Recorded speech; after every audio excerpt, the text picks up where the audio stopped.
আসছে জুলাই ঘোষণাপত্র। আগামী 5 আগস্ট গণ অভ্যুত্থানের সব পক্ষের উপস্থিতিতে জুলাই ঘোষণাপত্র জাতির সামনে উপস্থাপন করা হবে বলে জানিয়েছে অন্তর্বর্তী সরকার। যে সমস্ত কর্মকাণ্ড গণভবনে হয়েছে আপনারা তো খবর মনে হয় পান নাই। আমার তো মনে হয় তিনি এখন পলাইছে। বাড়ির সামনে এই সমস্ত কিছু করলে তিনি থাকে। নিজের সরকারি বাসভবন ছেড়ে পালিয়েছেন রাষ্ট্রপতি মোহাম্মদ শাহাবুদ্দিন। প্রেসিডেন্টের বাসভবনে ঢুকে পড়েছেন বিক্ষোভকারীরা। সরকারি বাসভবন ছেড়ে পালিয়েছে মোহাম্মদ শাহাবুদ্দিন চুপ্পু। আজ বিক্ষোভকারীর প্রেসিডেন্টের পদত্যাগ দাবিতে তার বাসভবনের দিকে এগোতে থাকলে নিরাপত্তা রক্ষীরাও আটকে রাখতে পারেননি তাদের।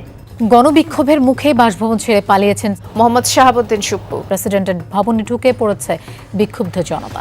3 আগস্ট বাংলাদেশের জন্য নতুন কিছু ঘটবে। একটা গোপন বৈঠক করেছে, অজানা বৈঠক করেছে, যে বৈঠক গণমাধ্যমে আনুষ্ঠানিকভাবে জানাজানি হয়নি। সে বৈঠকে বাংলাদেশের ইতিহাসে অন্যতম শ্রেষ্ঠ ঘটনা ঘটে গেছে। বাংলাদেশের জন্য এটা একটা বিরাট সুখবর। সুখবর যাই হোক, সুখবর কিন্তু আরো আছে। হ্যাঁ, আরো আছে। দেখেন সবাই একমত, এটাই সুখবর ভাই। গার্ডেন হয়ে গেল না মনটা? দেখেন আগেই বলছিলাম এক জায়গায় আসতেই হবে, এই ছাড়া কোনো উপায় নাই। গণ অভ্যুত্থানে যতগুলো খুন হয়েছে, শহীদ হয়েছে, সবগুলো রাষ্ট্রপতির নির্দেশে হয়েছে। প্রিয় দর্শক, একটা সুখবর দেই। আলহামদুলিল্লাহ, এই সব ঘটনা থেকে অনেক শিক্ষণীয় ব্যাপার আছে। এটাও কিন্তু একটা বড় শিক্ষণীয়, ভবিষ্যতে যারা রাজনীতি করবেন সবাই খুশি। স্টেট ডিপার্টমেন্টে গোপন বৈঠকে বসেছেন আমাদের নিরাপত্তা উপদেষ্টা খলিলুর রহমানের সঙ্গে। এই খলিলুর রহমান তিনি কিন্তু অনেক গভীর জলের মাছ। তিনি যে কোথা দিয়ে কখন কি করেন একমাত্র আল্লাহ বাকি জানেন। হই হই কাণ্ড, রই ব্যাপার, ওয়ান ম্যান আর্মি। তো ভারত বিরোধী অবস্থানে যাওয়া আর ভারতের ঢুইকা আজকে বাংলাদেশের একজন নাগরিক যে ঘটনা ঘটানোর চেষ্টা করছেন, দুটোটা কিন্তু আকাশ পাতাল পার্থক্য আছে। একজন বাংলাদেশি যে ঘটনা ঘটিয়েছেন। একটি গুরুত্বপূর্ণ সংবাদ, সেনাপ্রধান ওয়াকারুজ্জামান যে কোনো সময় অ্যারেস্ট হতে পারেন। সে বেশ কিছু ব্রিগেডিয়ার এবং জেনারেলদেরকে নিয়ে একটা মিটিংও করেছেন। মিটিংটা তিনি গোপন রাখার চেষ্টা করেছিলেন, কিন্তু গোপন থাকে নাই। কিন্তু তার ভিতরেই আবার দেশপ্রেমী ডক্টর মোহাম্মদ ইউনূস স্যারের কাছে নিউজটা পৌঁছিয়ে দিয়েছে। আসসালামু আলাইকুম প্রিয় দর্শক, বর্তমান সময়ের বাংলাদেশের রাজনৈতিক প্রেক্ষাপট বা রাজনৈতিক পরিস্থিতির উপর বিশ্লেষণ করে আপনাদের সামনে কিছু গুরুত্বপূর্ণ ভিডিও ফুটেজ নিয়ে হাজির হয়েছি। এমনকি যারা ভিডিওটি অন করেছেন তারা ভিডিওটি না টেনে সম্পূর্ণ মনোযোগ সহকারে দেখবেন, তাহলে ভিডিওর মূল রহস্য বা আসল ঘটনাগুলো জানতে বা বুঝতে পারবেন। তো প্রিয় দর্শক, আমি আর বেশি কথা বাড়াবো না, চলুন দেখে আসি সেই আজকের কাঙ্ক্ষিত ভিডিওগুলো। তবে তার আগে বলি, যারা এখনও চ্যানেলটি সাবস্ক্রাইব করেননি তারা সাবস্ক্রাইব করে পাশে থাকা বেল আইকন বাটন ক্লিক করে দিন। আর যারা ইতিমধ্যে সাবস্ক্রাইব করে রেখেছেন তাদেরকে অসংখ্য ধন্যবাদ।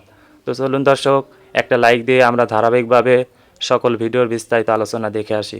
3 আগস্ট বাংলাদেশের জন্য নতুন কিছু ঘটবে। এনসিপি এই ঘোষণা দিয়ে দিয়েছে। হ্যাঁ, 3 আগস্ট নতুন কিছু ঘটতে পারে। জুলাই সনদ 3 আগস্টের আগে যদি হয়েও যায়, যদিও সেটা সর্বসম্মত হবে না, তারপরে নতুন কিছু ঘটবে। যেমন রাষ্ট্রপতি চুপ্পুকে সরিয়ে দেওয়ার একটা প্ল্যান আছে, যেটা 3 আগস্ট থেকে এর অপারেশন শুরু হবে। এখন শুধু এনসিপি বাংলাদেশে নতুন কিছু দেওয়ার সামর্থ্য রাখে না। এনসিপি ডাক দিতে পারে, নেতৃত্ব দিতে পারে, উদ্যোগ নিতে পারে, কিন্তু শুধু এনসিপি কিছু করবে এই সক্ষমতা তাদের নেই। এজন্য নেপথ্যে এনসিপি থাকবে, হাসনাত নাহিদরা থাকবে। পিনাকি ভট্টাচার্যের একটা বড় প্ল্যান আছে এখানে, বিশেষ করে 3 আগস্ট থেকে যেটা শুরু হবে, চুপ্পুকে জয় বাংলা করে দেওয়ার প্ল্যান, সোজাসুজি বললাম, এবং আমরা এটা প্রকাশ্যে সমর্থন করি।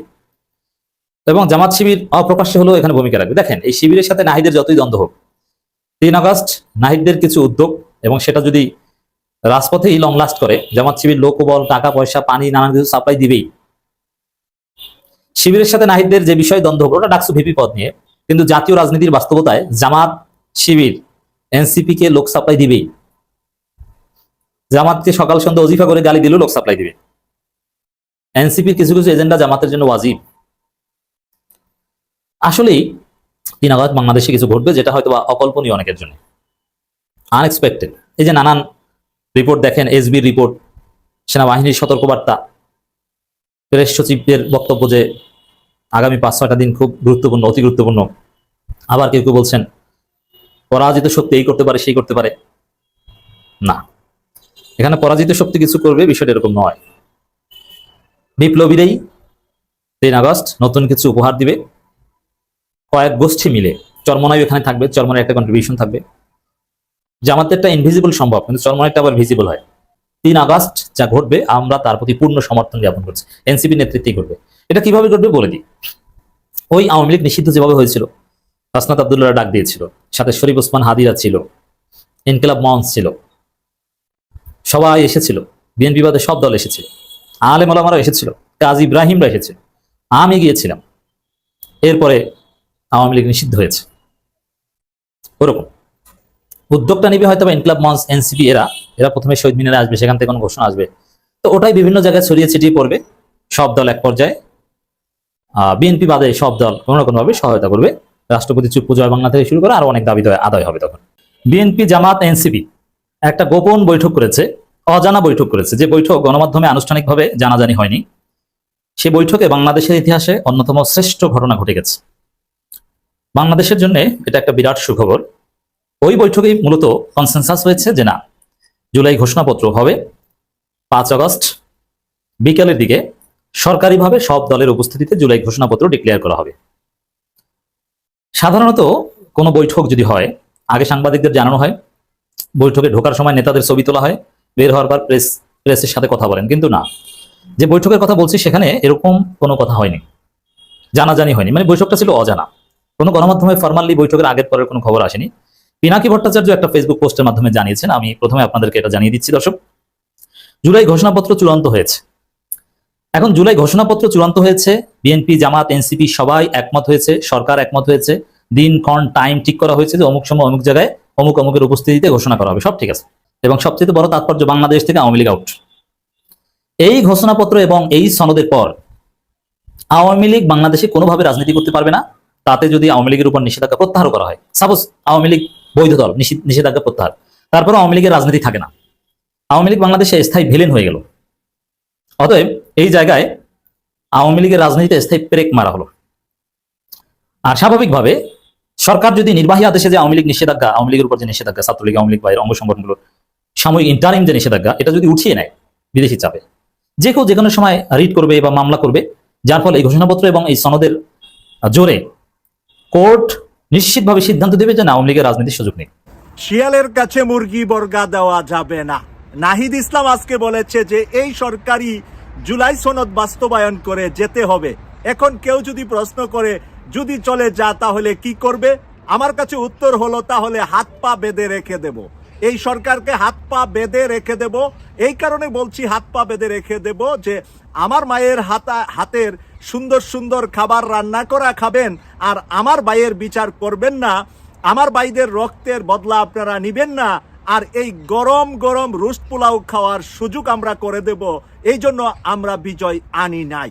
তাই আমি আজকে নাহিদ ইসলামের সুরে সুর মিলিয়ে এটাই বলতে চাই, আগামীকাল তারা শহীদ মিনারে জুলাই সনদ ঘোষণা করবে। আর এই শহীদ মিনারের জুলাই সনদে যা লেখা থাকবে, প্রত্যেকটা কলমের কালি অক্ষরে অক্ষরে এই সরকারকে পালন করে যেতে হবে। এই সরকার বর্গা দিতে চাচ্ছে পরের পার্লামেন্টে যারা আসবে তারা নাকি 2 বছরে অনেক কিছু বাস্তবায়ন করবে। আমি ওই মাজা বাঙ্গা সংস্কার কমিশন আমরা চাই নাই। আমরা আলী রিয়াজ স্যারকে আমেরিকা থেকে এনে দুধ কলা খাওয়াইয়ে 1 বছর পরে উনি যদি বলে আগামী পার্লামেন্টে যারা আসবে তারা সেইগুলা বিল আকারে ধারণ করবে এবং তারা এগুলা বাস্তবায়ন করবে, আমরা আইনগুলা করে নিয়মগুলা দিয়ে চলে গেলাম। এই জন্যই বলছি যে প্রয়োজনে হাত পা বেঁধে আমরা রেখে দেব আইনগুলা বাস্তবায়ন করার আগ পর্যন্ত। আইনগুলা বাস্তবায়ন করে জাতিকে সঠিক একটি বিচার উপহার দিয়ে আপনাদের এখান থেকে যেতে হবে। মামার বাড়িতে বেড়াতে আসছেন, যা ইচ্ছা তা খেলেন, যাওয়ার সময় আম কাঁঠাল ব্যাগ ভরে নিয়ে যাবেন, এই সুযোগ বাংলাদেশের মানুষ আপনাদেরকে আর দিবে না। যারা এই সরকারে বসবেন আর সরকারে আসবেন, বসার আগে পাশা ঠিক করে বসবেন, নতুবা পাশা লাল করে জনগণ কিন্তু চেয়ার থেকে ফেলে দিবে। কারণ জনগণ 54 বছরে প্রচুর লাঞ্ছিত অপমানিত হয়েছে, জনগণ আর হতে চায় না।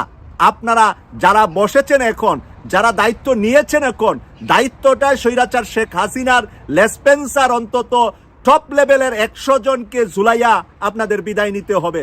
ডক্টর মোহাম্মদ ইউনূস স্যারের একটি তথ্য আমি পেয়েছি, উনি টপ 100 একটা লিস্ট করেছেন যে শীর্ষ 100 জনের বিচার উনি আগে করবেন।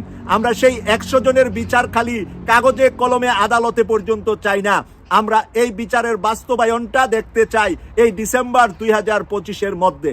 এরপরে আপনারা জানুয়ারিতে গিয়ে নির্বাচনের ডেট দেন, তারিখ দেন, নির্বাচন 90 দিন পরে দেন, আর 45 দিন পরে দেন, এটা আপনাদের বিষয়। জানুয়ারির আগে আমাদেরকে 100 জনের বিচার এবং 100 জনের বিচারের বাস্তবায়ন দেখাতে হবে। এর পিছনে আরো 900 জনের বিচার আপনারা চালাতে থাকবেন। আমরা অন্তত 1000 আওয়ামী লীগের বিচার আপনাদের মাধ্যমে প্রক্রিয়াটা হয়েছে, আর নিয়মটা আইনটা তাদেরকে ধরা গিয়েছে, বাধা গিয়েছে, এই অবস্থা অন্তত 1000 মানুষের দেখতে চাই। আর বাস্তবে একেবারে বাস্তবায়ন হয়ে কমপ্লিট করেছেন অন্তত 100 জনের, সেই কাজটা আপনাদেরকে ডিসেম্বর 25 করতে হবে। এরপরে আর পিছনে যাওয়ার সুযোগ আপনাদেরও নাই, কারণ আমরা ডিসেম্বরের এন্ডে গেলে প্রায় 1.5 বছর হবে আপনারা দায়িত্বে। এই 1.5 বছরে যদি আপনারা 100 লোকের বিচার না করে যান, তাহলে আপনাদের হিসাব দিতে হবে 1.5 বছরে সরকারের কত টাকা খেয়েছেন, সরকারের কত টাকা খরচ করেছেন, সরকারের কত টাকা নষ্ট করেছেন, এবং এই স্বৈরাচার শেখ হাসিনার আমলে তাদের দোসররা যতগুলা আন্দোলন সংগ্রাম করে রাষ্ট্রের ক্ষয়ক্ষতি করেছে, ওই গোপালগঞ্জ থেকে শুরু করে সবগুলার হিসাব আবার আপনাদেরকেই দিতে হবে। কারণ রাষ্ট্র ক্ষমতা নেওয়া সহজ, বাইর হওয়া সহজ না। কারো বাড়িতে বেড়াতে আসা নিজের ইচ্ছা, আর বিদায় দেয় যার বাড়িতে বেড়াতে গিয়েছেন সে নিজে। আপনাদেরকে অবশ্যই আমরা সম্মান শ্রদ্ধা করেছি, এখনো করি।